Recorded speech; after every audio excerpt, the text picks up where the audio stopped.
te morís de espanto y casi miras como distinguido. Si cada tanto acunas en tu encanto y era tu mundo del ideal. Y su ideal, mi ideal, el de aquel se puede mirar. Buenas noches, bienvenidas y bienvenidos a Último Bondi. Último Bondi es un programa producido por el colectivo Más Igualdad que busca promover el intercambio, la reflexión política y el acceso a información de calidad. En el día de hoy vamos a estar intercambiando unos minutos junto con Álvaro Yudiche, que me va a acompañar en la conducción de este programa, y vamos a estar hablando de un tema que es parte de este ciclo sobre la historia reciente que hemos desarrollado a lo largo de este año y que tiene que ver con los medios de comunicación en la dictadura civil y militar. Y para eso tenemos un invitado y una invitada que voy a pasar a presentar. Hoy nos acompaña Samuel Blixen. Samuel es escritor y periodista, autor de varios libros sobre el pasado reciente, como El vientre del cóndor, El enjuague uruguayo, Secreto bancario y tráfico de drogas, Historias de hombres libres en cautiverio. Y bueno, Samuel además es un periodista muy referente del semanario Brecha, que hoy conversábamos, que ya tiene 37 años de trayectoria, y además es docente en la Facultad de Información y Comunicación. Pero empecé a los 5 años. De la Universidad de la República. Bien, y del otro lado tenemos a Natalia Ubal. Natalia es directora periodística de La Diaria y periodista, donde además cumple múltiples funciones. Ha sido y es columnista en varios medios de comunicación en radio y televisión. Es doctora en comunicación por la Universidad Nacional de La Plata, máster por la Autónoma de Barcelona, licenciada por la Facultad de Información y Comunicación de la UDELAR, traductora y unas cuantas cosas más, ¿verdad? Y bueno, y nos acompaña Álvaro. Todavía no, porque bueno, está en eso, en camino. Esfuerzo, y Álvaro que nos va a acompañar en este proceso, donde vamos a arrancar, como siempre en nuestros primeros bloques, por intentar de situar un poco estos temas de los que queremos conversar.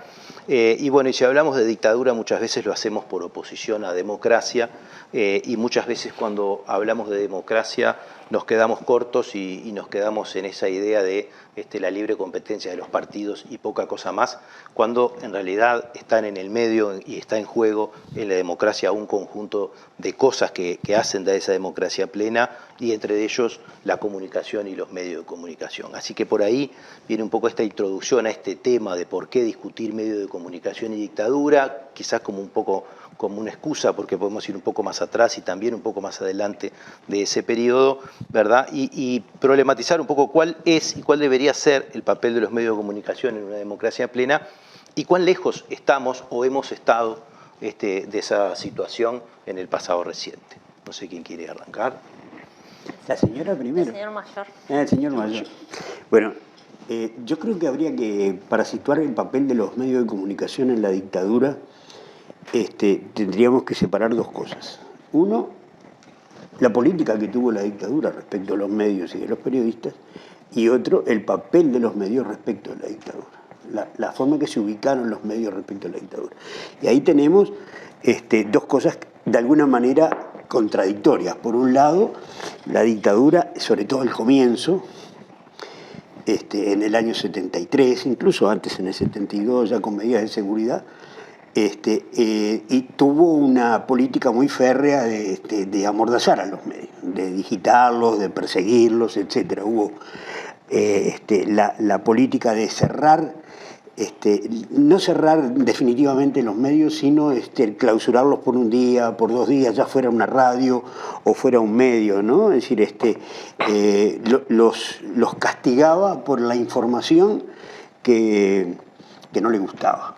Es decir, es increíble porque hubo diarios en el interior de la República que fueron cerrados por una semana, por ejemplo, por dar la información del alza del precio del dólar. Es decir, eso daba una idea de cómo, es decir, hasta dónde los militares estaban dispuestos a callar a los medios y de qué manera decir algo era subversión. Por eso se castigaba. Entonces, sobre todo al comienzo hubo una política muy dura con respecto a los medios y a los periodistas. También fueron perseguidos los periodistas, aparte de otros periodistas que fueron encarcelados porque eran de izquierda, etc. Pero Yo diría que la razón por la cual fueron encarcelados era porque eran buenos periodistas. Esa es la razón. Fueron encarcelados o obligados a irse al exterior. Y con ese proceso de amordazamiento de la prensa, se fue depurando los propios medios. Algunos desaparecieron, como Marcha, por ejemplo. El Día desapareció también. Acción. O sea, hubo una depuración. ¿Y qué fue lo que pasó? Fueron quedando aquellos medios que de una manera, o sea, con diferencias, con matices, eran todos obsecuentes con la dictadura. Si uno lo mira desde un punto de vista, dice, bueno, ¿qué posibilidades había de hacer una prensa independiente bajo esas condiciones? Bueno, también se podría decir, ¿por qué estás haciendo ese periodismo que se calla todo, que solamente es vocero del oficialismo, y vale la pena existir para eso, ¿no? Entonces, al final, así como un pantallazo muy grande, la prensa tuvo al final, sobre todo desde el 75, 76 en adelante, tuvo un papel de colaborador, o sea, de generar el sentimiento que los militares estuvieron buscando durante toda la dictadura, ¿no? O sea, la patria, la familia, el orden, etcétera, ¿no? La paz, etcétera. Fue eso. Y las consecuencias de todo eso es que cuando vino la democracia, cuando se restituyó la democracia, los medios de comunicación, o sea, el periodismo, para decirlo de una forma más general, en mi opinión, se encontró con una bocanada de aire, pero tenía los pulmones bastante deshechos, ¿no? Entonces tuvo que rescatar, no sé hasta dónde lo hizo, eso lo podemos ver después, un estilo de independencia, de originalidad. Sí, y una grande concentración también, ¿no? Claro, eso lo vamos a ver después, o sea, sí, cómo camina eso, ¿no? A mí me pareció interesante que veía capaz Natalia en el capítulo del libro El negocio del terrorismo de Estado, de su autoría, que ustedes nombraban algo de que hubo un periodo hasta el año 59, 60, del Estado subsidiando medios como un efecto multiplicador de medios y democratizante. Eso capaz lo trabajó más Samuel, que capaz que puede contar un poco. Yo quería antes acotar algo respecto al tema de cómo se posicionaron los medios, porque siempre la memoria es selectiva y tendemos a acordarnos de los múltiples episodios de resistencia a la dictadura de todos los ámbitos, incluidos los medios de comunicación, ¿no? Que fueron censurados, clausurados, y los periodistas perseguidos, pero también hubo una enorme cantidad de medios de comunicación y de periodistas que fueron funcionales al régimen, y eso no significa solamente silenciar acontecimientos, sino que significa desde las páginas editoriales pronunciarse explícitamente a favor de la dictadura. Sí, o ser vocero sí, o ser voceros, que eso es otra dimensión, pero hay un posicionamiento editorial, incluso hay algunos medios como El Diario o La Mañana que le reclaman más firmeza a la dictadura, y cuando se da el golpe al otro día están diciendo, a no aflojar contra los enemigos de la patria, o sea, asusando a los dictadores y a los represores. Sí, ¿puedo poner una pequeña anécdota? En 1976 la dictadura sacó una publicación donde se hablaba o sea, se hacía el currículum de una cantidad de personas que estaban presas, de terroristas, de sediciosos, etc. Y hacían el currículum, ¿no? Comunistas, de Tupamaro, socialistas, lo que fuera. Esa publicación se hizo en el diario El País, y quien la dirigió fue Traibel. Y Traibel arma ese número, que no me acuerdo exactamente cómo era que se llamaba, y cuando estaba impreso, se estaba imprimiendo, lo llevó al de la comandancia del ejército. Abren el diario y resulta que ahí estaba como un gran terrorista alguien, Ricci, que era un colaborador de los militares, que había sido militante del Partido Comunista y seguía siendo colaborador. Y ordenaron tacharlo. Entonces tuvieron que perder el 20 o 30% de lo que estaba impreso, tachar en la chapa de zinc que se estaba imprimiendo, y entonces con eso quitaron el nombre. O sea, esa es, puedo decirte un ejemplo de cómo, es decir, los medios y las personas que eran importantes en esos medios actuaban con respecto a la dictadura. Había, por ejemplo, el diario El País, hay una de sus ediciones pone como si fuera como en un prontuario todas las fotos de los dirigentes de la CNT que estaban siendo perseguidos, y eso uno puede decir, bueno, una cosa es no poder protestar o no poder resistir desde las páginas de un diario, y otra cosa es exponer a gente de esa forma, como si fueran delincuentes. Eso seguramente no eran como más realistas que el rey, digamos, claro, ¿no? No sabemos si se lo pidió la dictadura o tenía una posición editorial de apoyo, como la tuvo el diario El País a lo largo de toda la dictadura, y hay estudios, por ejemplo, en Facultad de Hechos, nosotros somos docentes con Samuel y compartimos ahí la docencia de periodismo, y hay estudios hechos de algunos compañeros sobre el posicionamiento de los diarios en el plebiscito del 80, y ahí también nos gusta recordar a todos que cómo resistimos, cómo la población votó el no, pero sin embargo había un posicionamiento editorial de muchos medios hegemónicos a favor del proyecto de la dictadura. Y eso también está bueno decirlo, y está bueno que rindan cuentas, ¿no? Me parece que es una cosa que no se discute mucho, pero es un pedido de disculpas a la sociedad uruguaya por el posicionamiento que tuvieron en esa época. Yo creo que cabría. Sí, esto va a ser la conceptualización de pasado reciente, porque claro, a pesar de haber pasado no sé si algunas décadas... En alguno de los programas que hicimos vino un historiador, Roberto García, que estuvo haciendo distintos cuentos sobre el papel de la CIA en los golpes de Estado en Latinoamérica, a lo largo de Latinoamérica, y una de las cosas que contaba es que había encontrado editoriales escritos, ¿tá? Y copiados textualmente en distintos diarios, en distintos medios, como si fueran el mismo, claro, ¿verdad? Que habían sido escritos afuera para, de una manera u otra, contribuir a difundir las ideas que debían evangelizar un poco a la sociedad, como esto que estaban planteando. Y porque se me fueron a la prensa escrita solamente, y me dejaron afuera a los canales de televisión, a las radios. Es parte del segundo bloque, de todas formas tenemos tiempo, pero cómo de una manera o de otra funcionaba todo este sistema, como bien dice. Tú hacías una pregunta que creo que es pertinente porque explica, digamos, por qué esos medios al final de la dictadura fueron tan obsecuentes. Hasta la reforma cambiaria de 59, sí, 61, el papel prensa tenía un subsidio por la vía de $1 muy barato para la importación. O sea, el dólar en el 59 estaba a 11 y los diarios lo pagaban a 4 pesos el dólar. Ese subsidio fue el que de alguna manera permitió que los salarios de los periodistas fueran buenos, de los periodistas y de los trabajadores en general, ¿no? Es decir, los gráficos también. Es decir, y que se pudieran editar diarios a muy bajo costo, de modo que algunos diarios, como el Diario de la Noche, por ejemplo, llegaban a tirar 100.000 ejemplares por día. Y además permitía que surgieran otro tipo de publicaciones que hoy se llamarían de alternativa y que en aquel momento competían, ¿verdad? Es decir, con el público general, por el público en general, con distintas visiones.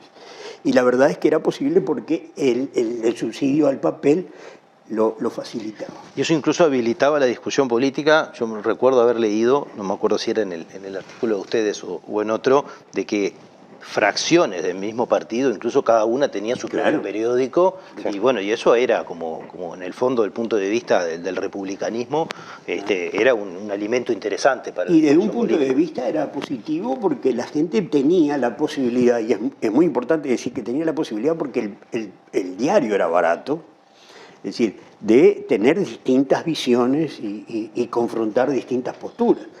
Con respecto a los blancos, por ejemplo, obviamente sí, pero el Debate, por ejemplo, era un diario que terminó saliendo al mediodía para poder ganar más gente, y competía con El País, por ejemplo, y con El Plata, ¿no?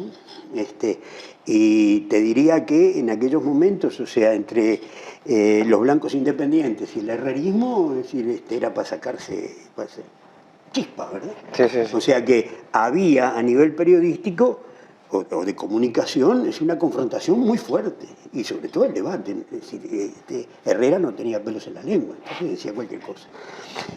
Pero eso, cuando se acabó, cuando vino la reforma cambiaria y monetaria y eliminó gradualmente ese subsidio, ¿qué es lo que se produce? Se produce una crisis económica de aquellos que están en condiciones más débiles para competir.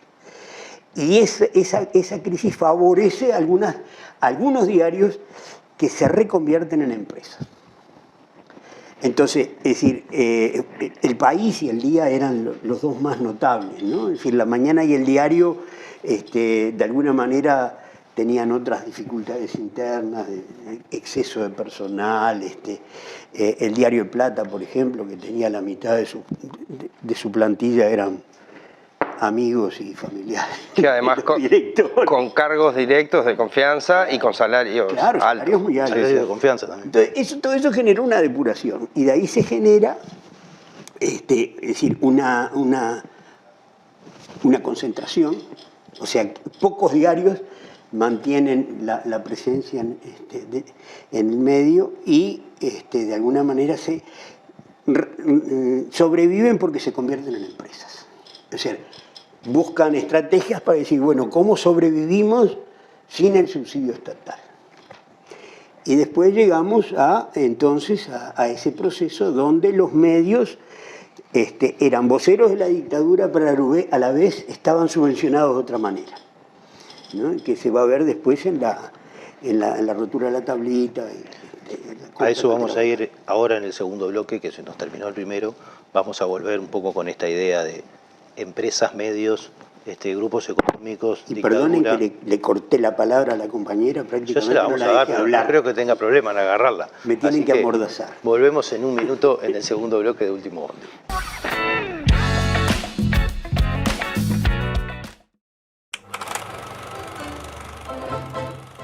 Soy suscriptor de Caras y Caretas porque necesito periodismo comprometido, independiente. Te pido que en lo posible te hagas suscriptor, porque hay que luchar contra el blindaje periodístico que existe en nuestro país y que termina pulverizando la libertad de prensa. Gracias y hasta siempre.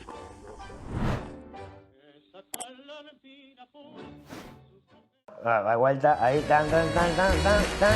Es un honor formar parte de Caras y Caretas TV, donde hay lugar para todo tipo de contenido y también para el humor. ¡Sumate!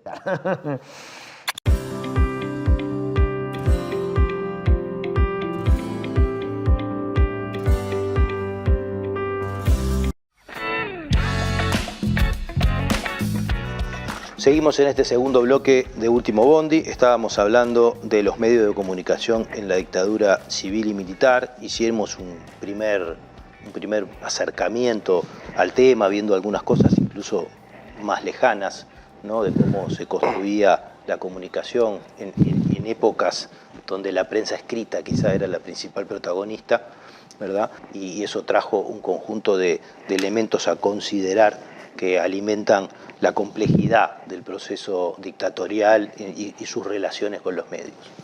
Sí, justamente se planteaba esto para el segundo bloque, ¿cómo fue esta relación entre los grupos económicos que se conformaban, como nombraba Samuel, y además que es bastante evidente el favoritismo y lo no liberal, digamos, porque nosotros hablamos muchas veces de dictadura, de neoliberalismo, pero en realidad lo que se ve en las investigaciones es que fueron prácticamente apadrinados por el Estado dictatorial, por ejemplo, con el otorgamiento de licencias, con subsidios o inversiones por parte del Estado para desarrollo tecnológico y beneficiar a estos grupos económicos, o directamente perdonando deudas, ¿no? Claro. Que eso es un poco lo que capaz Natalia ahí nos Sí, podés. ahí Juan Pablo decía en el bloque anterior qué pasa con la radio y la televisión y unido a esta pregunta.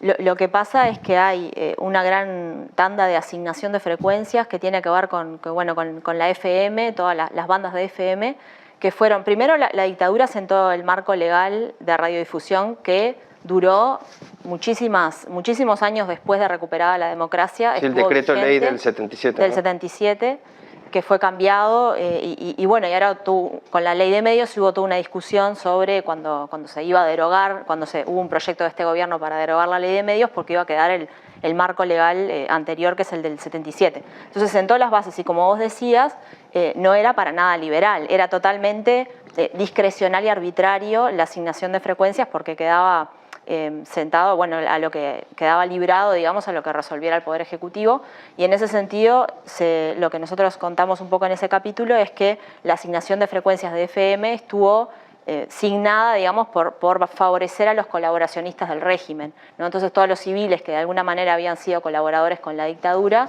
fueron beneficiados, no todos, obviamente, pues fueron muchísimos. Pero por ahí aparece Miguel Sofía, que es bastante conocido. Sí, Helpi y otros más que se nombran en el capítulo, que fueron beneficiados por la asignación de frecuencias y que fueron conformando sus grupos mediáticos, bastante grandes en algunos casos. En Montevideo y en el interior. Y en el interior, sí. Y después lo que pasó con los canales, bueno, nosotros comentamos ahí un poco con esto de lo más realistas que el rey, que en realidad tuvieron pocas sanciones a nivel de la dictadura, de los contenidos, porque en realidad tampoco eran muy críticos del régimen, claro. Y bueno, lo que se hizo fue lo que han hecho tanto los gobiernos de facto como los gobiernos democráticos sucesivamente con los canales, grandes grupos de televisión en Uruguay, que es favorecerlos y beneficiarlos, incluido el gobierno del Frente Amplio, que hizo un llamado y se los asignó discrecionalmente a los grupos consolidados, los canales de televisión, y hizo un llamado para el resto, pero no hubo un llamado realmente competitivo para asignar esas frecuencias. Entonces, bueno, fue como una constante que se mantuvo, pero sí, lo que vemos es eso, es que la asignación de frecuencias fue discrecional y favoreció a los colaboracionistas del régimen, básicamente. Sí, unas 37 frecuencias, ¿no? Sí, no recuerdo el número. Sí, y ahora que nombrabas esto del favoritismo hacia estos grupos que son los más grandes y los que concentran gran parte del mercado, me hizo acordar al tema de Antel, ahora muy reciente, el tema de Antel con la compra para pasar en los celulares a $3 millones para cada uno de los canales por año durante 3 años, que también es como bastante... Sí, ha habido un discurso de que, bueno, en realidad lo que se quiere es promocionar a estos grupos porque son grupos nacionales, entonces no se quiere que ingresen actores extranjeros a este negocio. Sí, en aquel momento también de estaba... forma indirecta, ¿no? Porque sí, no pueden hacerlo directo. En aquel momento también estaba como el argumento de que se quería llegar a todo el país y una de las condiciones dentro de la asignación de frecuencias era llegar a los límites nacionales o a las fronteras nacionales como para poder abarcar todo el país. Claro. Pero estos favores trascendieron ampliamente la asignación de frecuencias. Digo, también hubo condonaciones de deudas a grupos económicos. ¿Cómo fue? Lo que pasa es que en el proceso de convertirse en empresas, inevitablemente esos diarios pasaron a ser parte de grupos económicos. Entonces, no es el diario El País, ¿verdad? Es el diario El País, más Tele 12, más un conglomerado de empresas que estaban o sea, desde bancos hasta estancias, o sea, perdón, no estancias, sino núcleos productivos del campo, etcétera. Agroindustriales. Industriales, sí, agroindustriales. O sea, pasaron a ser parte de ese esquema de grupos económicos, ¿verdad? Lo mismo La Mañana y el Diario, lo mismo El Día. La diferencia es que El Día, después del 80, ya en el 80, empieza a tener una política un poco más de oposición, ¿verdad? Oposición democrática a la dictadura. Y entonces, es decir, no tiene los favores en la misma dimensión que tuvo el diario El País. Pero la condonación de deudas viene básicamente por es parte, es decir, los diarios, los medios de comunicación fueron beneficiarios, diría... los que sobrevivieron. Sí, claro, sí, los que llegan a 1983, ¿verdad? Son beneficiarios laterales de una política del gobierno de la dictadura mucho más dañina, que fue prácticamente a partir de la rotura de la tablita, la compra de carteras deudoras, ¿verdad? Sí, el salvataje de la plaza financiera. General, claro. Entonces, lo que queda claro es que durante mucho tiempo, con el iluminado de Beck Villegas, se vino realizando una política que explotó en 1983. Explotó. O sea, se cae. Y antes de que explotara, los grandes bancos extranjeros, que eran los que sostenían la deuda interna, ¿verdad? Que se daban cuenta de que no iban a cobrar nunca los dólares que entregaron alegremente, porque todo el mundo compraba apartamentos y autos, era baratísimo, era fantástico, pero estaban endeudados en dólares. Entonces, cuando la tablita se rompió, es decir, mi deuda pequeña en dólares representaba un volumen impresionante. Y los bancos se dieron cuenta de que no podían cobrar eso. O sea, que era imposible cobrarlo. Entonces, se estableció esa estrategia de que el Estado asumía las deudas que eran incobrables, que estaban en manos de los bancos, y entonces se quedaba con esas deudas. Y entonces sí, para renegociar, saneaban las deudas, saneaban la situación de los bancos extranjeros que estaban acá. Es importante decir que ningún banco nacional se benefició de esto. O sea, ni el Banco Pan de Azúcar, ni el Banco Comercial, ni el banco, ninguno. Los bancos estrictamente nacionales no participaron de la venta de carteras deudoras. Y eso es importante señalarlo para un gobierno que se decía que era nacional y que defendía al país y todo lo demás. Llegado el momento, es decir, le entregó 500 millones de dólares a dos bancos, al Bank of America y al Citibank, para la compra de esas carteras, en un proceso que después, digamos, terminó costando como 2.000 millones de dólares. Y de ahí viene además la crisis de los bancos nacionales. Entonces, después la democracia es la que se tiene que hacer cargo de los bancos que estaban fundidos, ¿verdad? Y entonces, en lugar de cerrarlos, los absorbe y los mantiene ahí en una especie de CTI, a ver si venía algún comprador privado. Y eso es lo que pasó. Samuel, ¿y se sabe qué sucedió con esas deudas? Sí, claro. A ver, las deudas generales. ¿Qué sucedió y qué tienen que ver todos estos grandes medios que estuvieron acá, los grandes canales, por ejemplo, los grandes diarios? El diario El País entra en el acuerdo de las grandes deudas de Agromax, de Gallinal, ¿verdad?, etcétera, entre otras. Entonces, al diario El País se le condonan en 2 veces, una no me acuerdo bien, pero 5 millones de dólares y otras 7 millones de dólares, o sea, un poco lo que se repite a lo largo de todo este fenómeno. El país debía dinero, no lo pagaba, le condonan la deuda y vuelve a generar una deuda que tampoco la paga y se la vuelven a condonar. O sea, es primero siempre. Inverosímil, claro. Bueno, pero todo era inverosímil, ¿no? Es decir, habían grupos como los Strauch o los Gringhelli que tenían una constelación de empresas, todas endeudadas, y una que pagaba literalmente a todos los bancos, prácticamente al Banco República, por lo demás no prestaban un mango, después de la crisis. Entonces, esa empresa era la que lograba nuevos préstamos, que después se derivaban a todas las demás empresas. Y así iban generando nuevas empresas del mismo grupo que tenía facilidad para hacer, claro, hasta que se endeudaba, entonces aparecía otra. Y tú preguntabas qué pasó con esa deuda.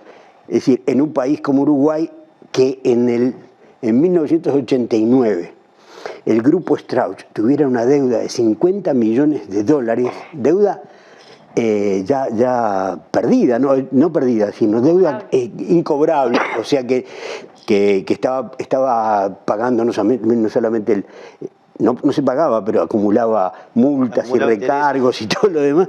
Entonces uno se pregunta, en ese país, en ese Uruguay de 1989, ¿cuánto debía producir el conjunto de empresas de Strauch para poder pagar esa deuda?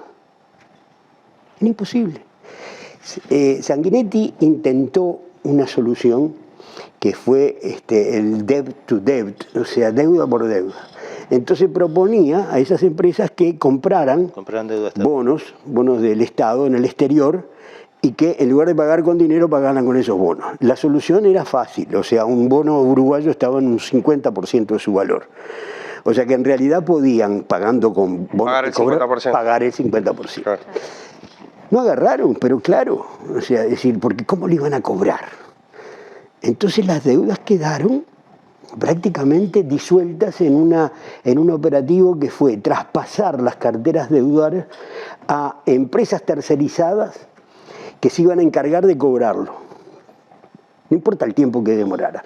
Y lo único que se les reclamaba era que para los créditos bancarios no podía ser la solución con el deudor de una cifra inferior al 30% de la deuda.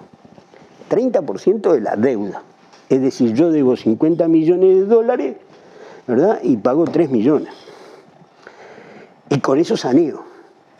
Entonces, la pérdida era para el Estado, porque se calculaba, se condonaba la deuda, o sea, se liquidaba la deuda pagando un 30% de su valor. Del valor nominal, o sea, el inicial, ¿verdad? Las deudas y las multas y los recargos sí, quedaban ahí. Había quita. Y bueno, y eso lo absorbió el Estado lentamente, a lo largo de todas las administraciones. La única consecuencia más o menos interesante es que el Banco Central aplicó inmediatamente unas normas, ¿verdad?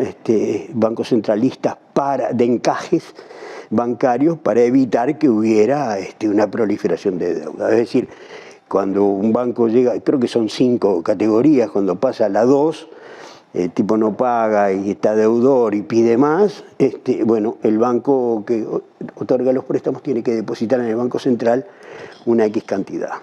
Entonces con eso se evitó que se reiterara la calecita de deudores que no pagan y vuelven a tener dinero, ¿no?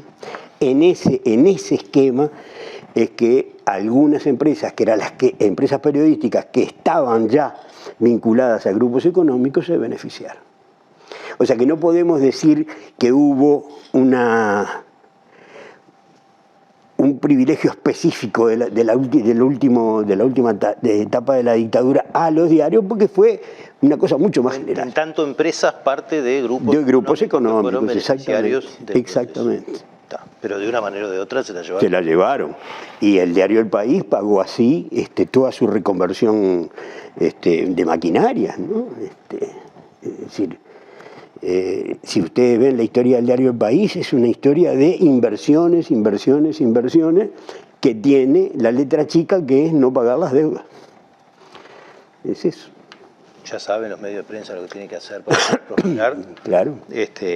Bueno, ¿cómo terminó de configurar todo esto, ¿no? Porque esto tiene una historia, ¿no? Una larga historia que arranca quizás en la concesión de los canales, pasa por todo este proceso, se empresariza, por decirlo de alguna manera, se vuelven a repartir licencias, pero eso sigue después. Hay nuevos repartos de licencia para llegar a la configuración actual que tenemos hoy.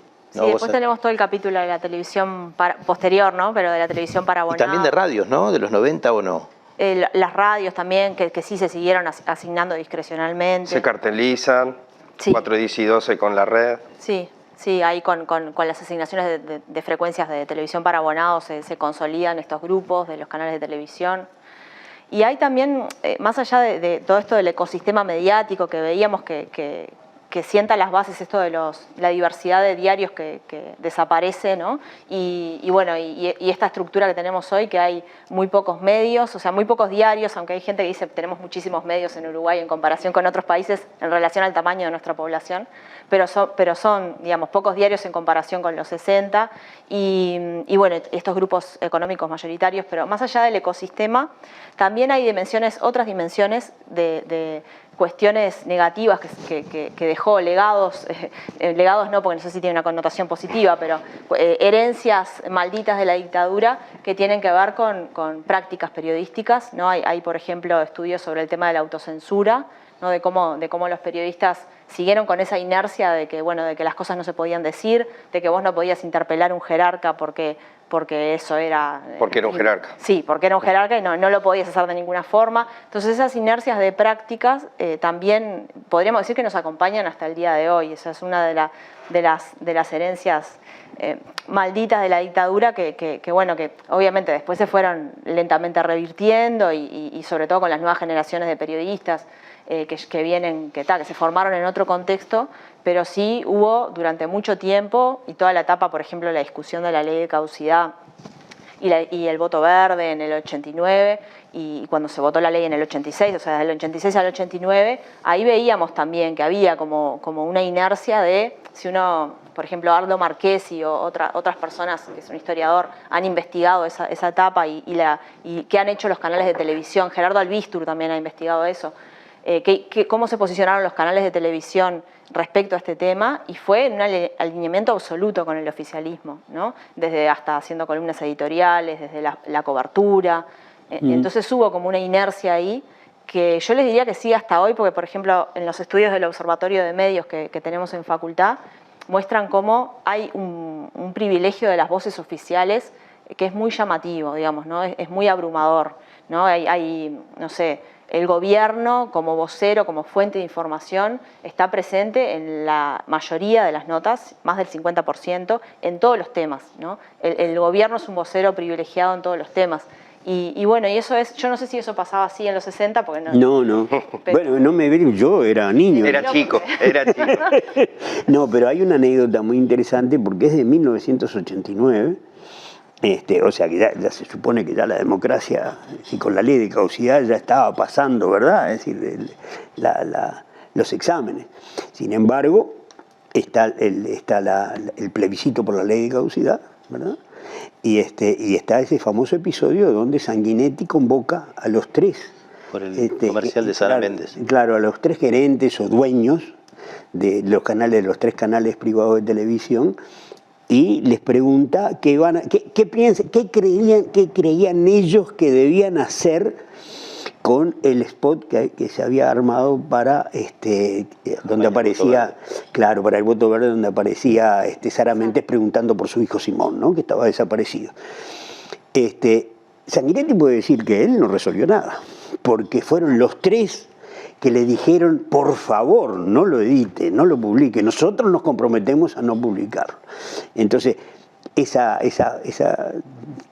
habilidad casi de Don Corleone que tuvo Sanguinetti, ¿verdad?, hizo que fueran los propios medios los que decidieran la censura de ese... Sí, las dos dimensiones que Natalia nombraba, la autocensura por un lado y el alineamiento eso es fantástico. Y después viene el episodio de Tele 12 hace muy poco, ¿verdad?, donde también hubo otro tipo de censura, ¿verdad?, con un gerente que tuvo que renunciar y que no se sabe... Subrayado. Con Canal 10. Subrayado, con perdón, el director sí, claro. Con Preve. Exacto. Entonces, yo creo que la dictadura, así como dejó instaladas otras cosas, también dejó instalada una práctica, una mediocridad periodística, yo diría, ¿no? Y una forma muy manipulada de comunicación a través de los medios. Así como logró instalar el miedo, etcétera, que sigue existiendo a pesar de que estamos en democracia. Y eso lo que revela es lo siguiente, un poco por lo que decía Natalia, el periodismo realmente independiente en Uruguay sigue existiendo en los sectores más pobres del periodismo, en los sectores más marginales del periodismo. Y es una constante que aquellas voces que optan por decir las cosas como son, tienen que enfrentar una serie de no digo que no son presiones, algo más sutil, ¿verdad?, pero se enfrentan al poder. O sea, yo hoy te contaba, fuera de la cosa, cómo Sanguinetti hizo todo lo posible por cerrar brecha, y en un momento muy grave del semanario, simplemente demoró el pago de la publicidad oficial. Para el diario El País eso no es problema, o para Canal 12 no será problema, pero para Brecha... Y si es problema lo licúan de otra manera. Claro, además.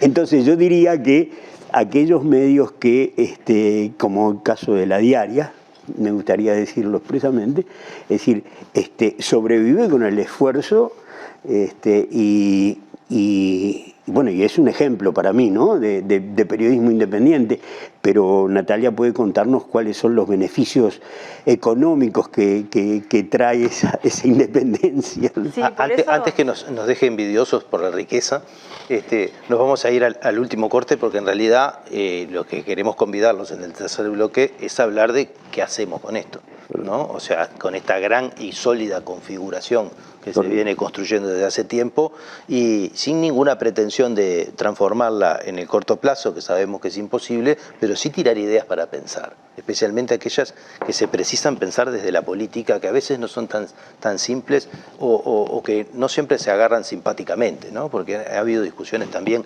en la era progresista que no parecerían ir a favor de mejorar las condiciones, ¿no? O por lo menos no lo suficiente. Así que volvemos en el tercer bloque de Último Bondi en un minuto.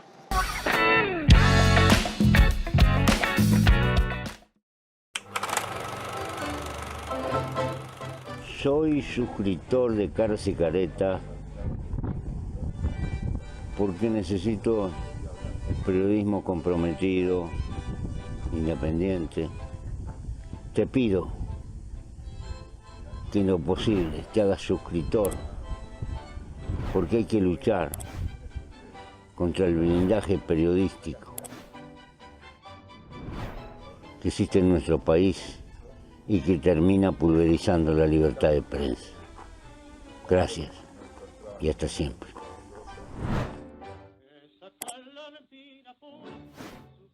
A vuelta, ahí, tan.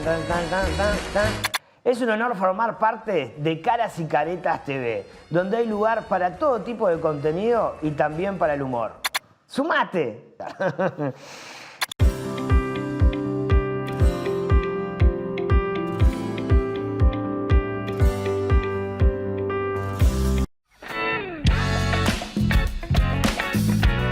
Seguimos en este tercer bloque de Último Bondi. Estábamos hablando de los medios de comunicación en la dictadura civil y militar, pero en realidad nos vinimos al presente y ahora nos queremos proyectar un poquito hacia el futuro, convidando a pensar a nuestros invitados qué hacer con esta realidad, ¿verdad? ¿Qué hacer con esta situación bastante consolidada que no nos deja cómodos, por lo menos, con los instrumentos que tenemos, que son algunos medios que sí sobreviven a esta tendencia, como quien dice, complaciente, por decirlo de alguna manera, podemos decirlo. Sí, Samuel planteaba algo que es el relacionamiento con el poder, ¿no? ¿Cómo se relacionan estos medios con el poder?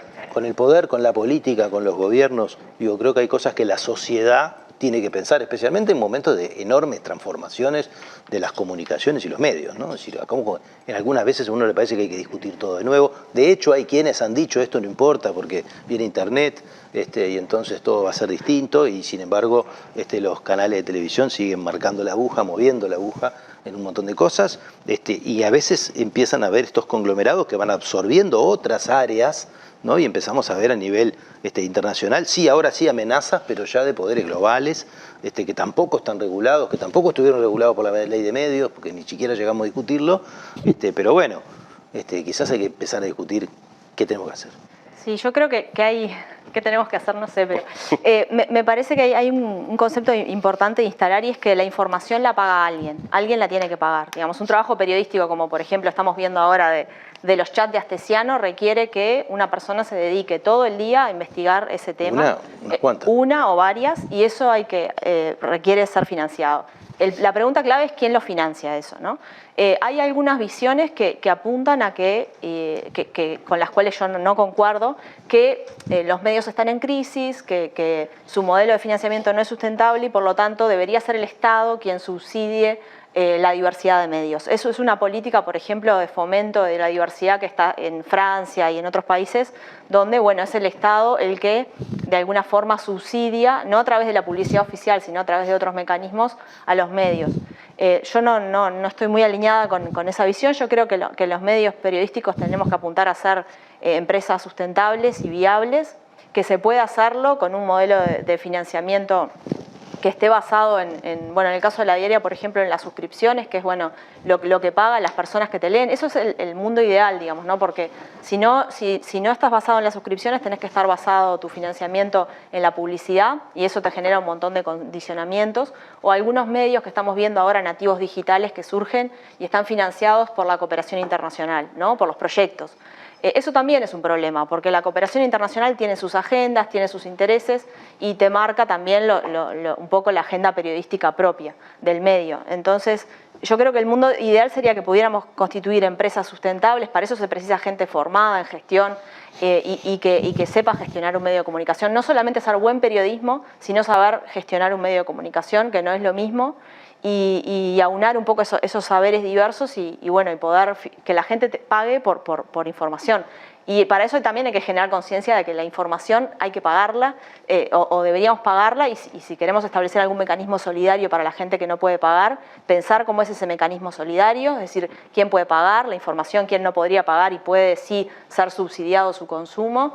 Pero bueno, toda la dimensión del financiamiento y quién paga por la información, me parece que es un debate que hay que poner arriba de la mesa, además de otros debates que tienen que ver con la regulación de los medios, ¿no? Que durante los gobiernos del Frente Amplio estuvo en debate y se hizo una regulación, pero no se aplicó, digamos, hubo una buena intención de hacer una regulación, pero no terminó de aplicarse. Fíjense que ni siquiera empezaron a cobrarle el canon a los medios en 2020 y después le devolvieron la plata. Recién, un mes antes de irse el gobierno del Frente Amplio del poder, que ya sabía que había perdido y que se tenía que ir, recién ahí le empieza a mandar los telegramas colacionados, no sé cómo se llama, a los medios para que pagaran. Entonces, bueno, ni siquiera se aplicó, así que ni siquiera tenemos una evaluación de esa política porque no fue aplicada en su integralidad, no se conformó el Consejo de Comunicación Audiovisual.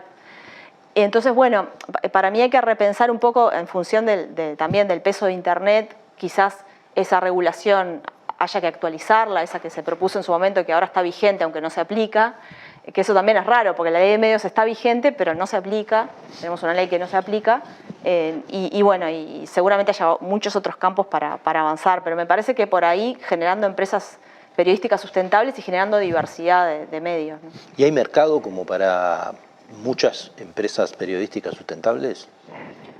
No sé, eso es lo que siempre es el argumento de los canales de televisión cuando no quieren abrir la cancha, ellos dicen no hay mercado.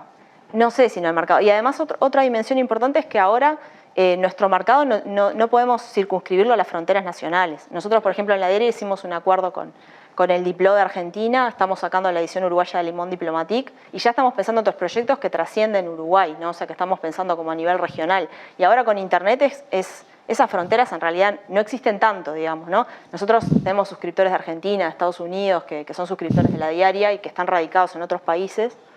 Entonces, ¿el mercado cuál es? ¿Es solo las fronteras nacionales? ¿O podemos generar contenidos, además de los contenidos más locales, que en realidad sean contenidos que les interesen a audiencias mucho más amplias que las nacionales?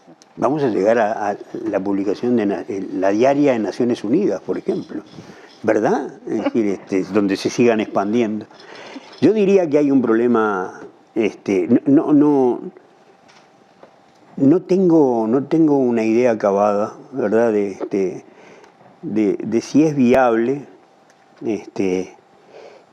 lo que pinta Natalia, en el sentido de que hay que apostar a que sea sustentable la empresa, es decir, esté bien gestionada, que todo eso estoy totalmente de acuerdo, pero yo creo que hay condicionamientos económicos y políticos, ideológicos que atentan. Yo me quedé pensando lo mismo, cuando Natalia decía si era el contexto como para poder... Ojalá, porque la idea, quiera o no, ya tiene un bagaje, ¿no?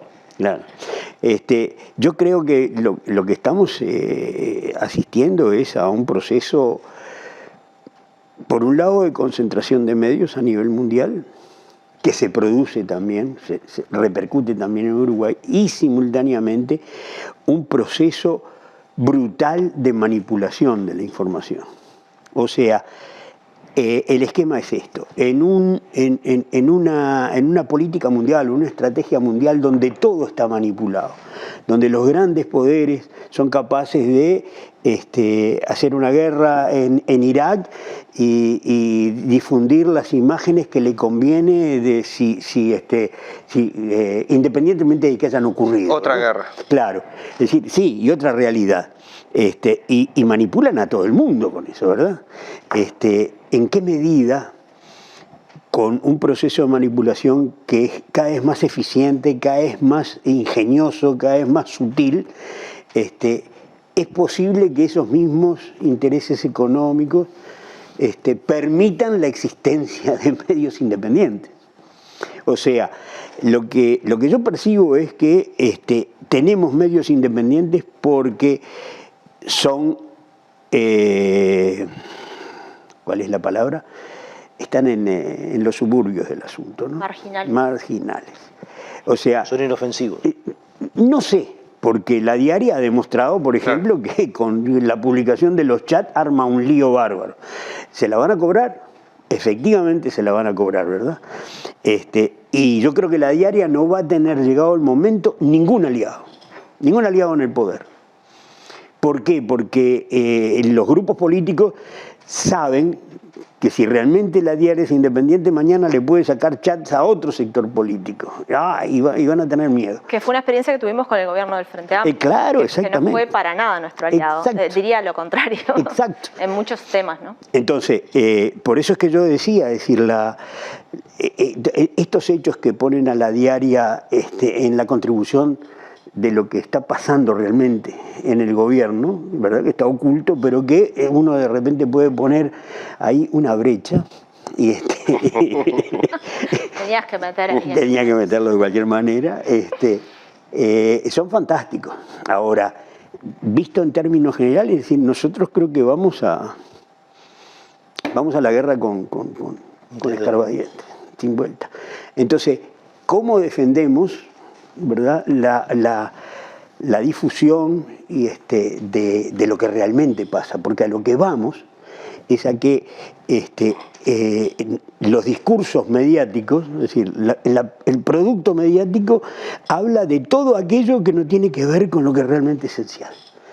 No hay vuelta. Es decir, tenemos la posibilidad en este caso de romper el discurso, ¿verdad? Esa cosa tan simpática del presidente y de los senadores y de los diputados. Sí, y es todo un lo demás. ejemplo que es excepcional, ¿no? Porque Claro. estamos hablando de algo en torre El caso ejecutiva. es excepcional. Claro. Es un escándalo absoluto, Claro. un escándalo de dimensiones cósmicas. Pero con otras cosas, hoy sí, justamente... hay cosas importantísimas Claro. sobre las que no logramos Claro. ¿Qué pasa? de ninguna manera. Y siempre, es decir, van a tener la posibilidad de armar una claro, no son tan turros, ¿verdad? O sea, nunca van a ocultar totalmente el asunto, pero hay formas muy sutiles de dar un sesgo a la información que en realidad lo que hace es ocultar su importancia.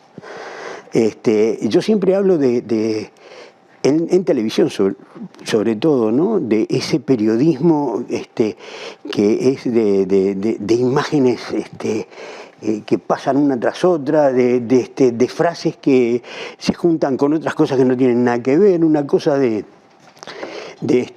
un ritmo febril que en definitiva no te deja nada.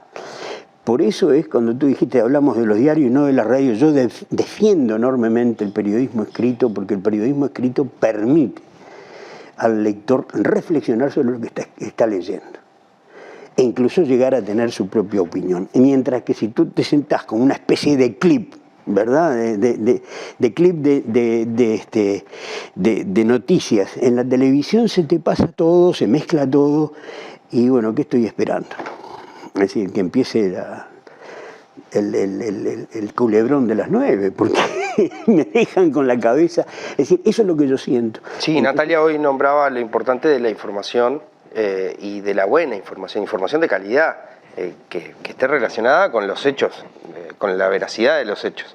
Que eso pareciera que en algunos momentos no es lo que reflejan los medios. No más solamente consumidos. la veracidad de los hechos, es la verdad verdadera detrás de los hechos. Porque cuando tú decís eso te van a decir, no, nosotros publicamos lo que pasa. ¿De qué manera lo publican? ¿Cuál es el sesgo, el análisis, la investigación sobre los hechos? Para llegar a la esencia de las cosas, que es lo que en realidad podría despertar la conciencia de la gente. Yo creo que el periodismo, salvo las excepciones que hemos hablado, el periodismo nacional no genera conciencia. No genera conciencia. No le da al público, ya sea de la televisión, de la radio, de los diarios, es decir, la posibilidad de tener una visión crítica y acertada de los fenómenos. Se privilegia una dimensión de noticia vinculada al entretenimiento, como quien dice, también, y no a la reflexión. También. ¿No? Hay una cuestión también rutinaria que tiene que ver a veces con los costos, a veces porque no hay voluntad, ¿no?, de generar conciencia directamente, pero hay veces en que es una dinámica rutinaria que vos estás esperando el comunicado de prensa del gobierno, de la empresa, y eso te genera menos costos. Yo puedo hacer una noticia en base a un comunicado de prensa, ¿cuánto tiempo me puede llevar a hacerla? 15 minutos.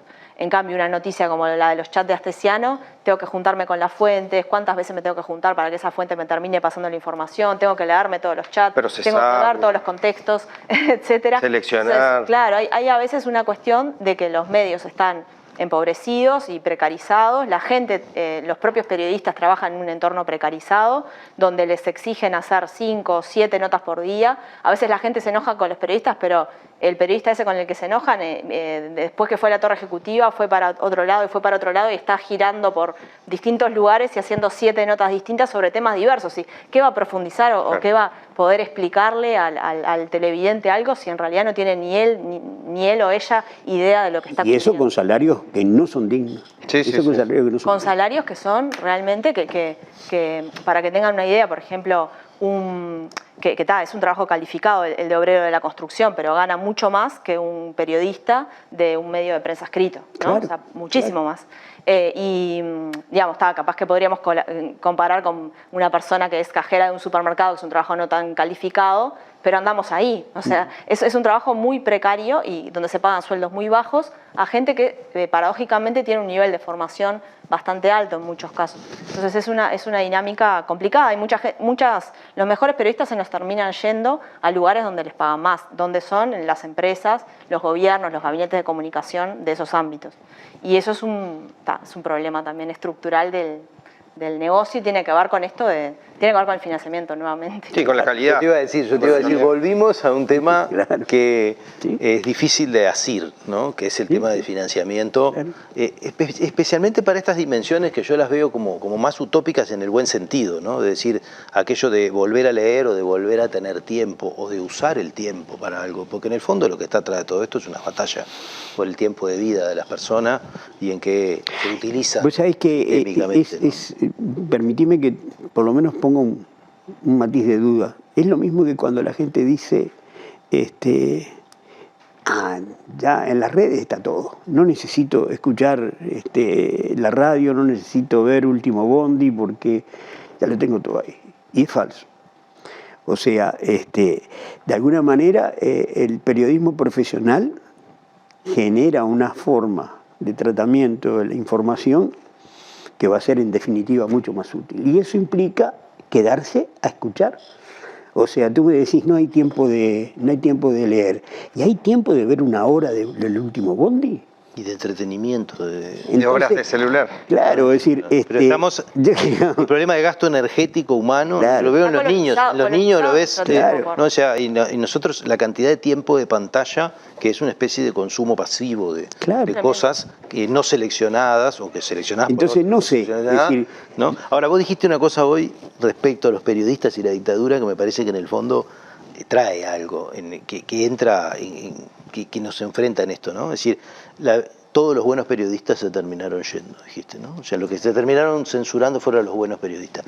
Y en el fondo hay algo de esto, ¿no? O sea, en este tiempo donde se privilegia el entretenimiento, el show y demás cuestiones, el periodismo casi que viene a ser como un factor antihegemónico. Sí, pero hay una diferencia. Es decir, yo no la viví, lo de la dictadura no la viví. O sea, no sé qué era ser periodista en dictadura.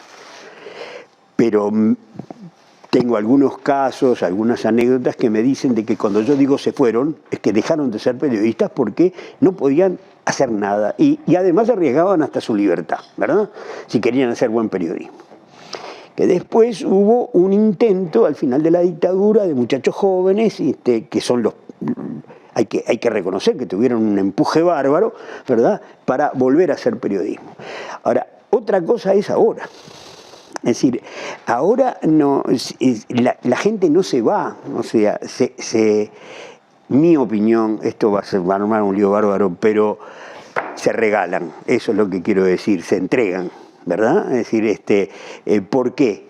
Porque es más fácil tener un sueldo alto en una radio donde de hecho estamos haciendo trabajo publicitario para los ministros, como lo escucho todos los días, lo cual es impresionante, a ganar mucho menos y escribir en la diaria, ¿verdad? Entonces llega un momento cuando ella dice, bueno, perdemos los buenos periodistas, no sé, un buen periodista no debería reducir su calidad de trabajo por un buen sueldo. Eso es lo que yo pienso. Lo he sufrido porque en Brecha, voy a pasar un aviso, me han explotado durante muchísimos años. Bueno, nos tenemos que ir, se nos fue el tiempo y está, pero creo que se aportaron muchas cosas para conocer y para pensar, las dos cosas, especialmente para pensar, porque creo que hay mucho para pensar, y de una manera u otra también hacerle un cierto homenaje, ¿no?, a quienes vienen resistiendo desde otro periodismo distinto, digo, como este canal, de Caras y Caretas, como La Diaria, como Brecha, como algunos otros emprendimientos que hay, que no son mayoritarios ni nunca lo van a ser, o por lo menos en un largo tiempo, pero que vienen aportando una posibilidad, claro, de seguir discutiendo. Así que bueno, les agradecemos mucho estos minutos, este aporte, y bueno, y nosotros nos vemos el próximo martes en una propuesta de Último Bondi. Buenas noches. Buenas noches. Bueno, gracias por la invitación.